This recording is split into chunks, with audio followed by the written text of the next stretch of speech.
هنعمل مع بعض غريبة العيد بالدايبة زي ما احنا شايفين كده. هنشوف المقادير مع بعض ونبتدي سوا، يلا بينا.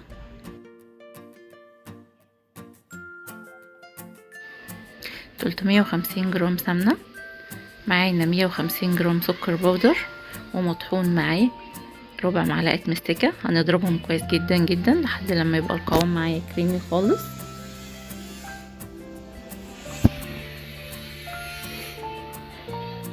ده القوام اللي احنا محتاجينه. هنضيف عليهم 750 جرام من الدقيق، بس لازم هننخله كويس علشان خاطر يبقى هش معانا وتكون العجينة حلوة.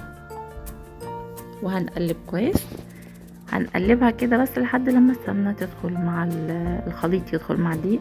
وبعد كده هنجمع العجينة بايدينا، مش هنعجنها علشان ما تعملش عرق معانا وتبقى ناشفة.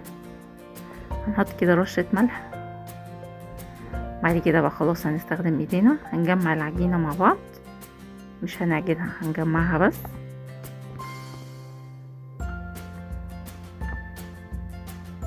لمت معانا اهي لحد لما نعمل كده كورة ونلاقيها مش مشققة معانا خالص. وبعدين هنكورها بالحجم اللي احنا حابينه وهنضيفه في الصينية.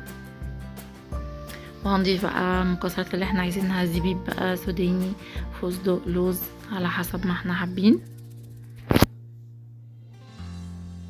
هناخد جزء من العجينة حطينا عليه كده معلقة كاكاو خام ومعلقة سمنة، وبعدين هنجمع العجينة مع بعض.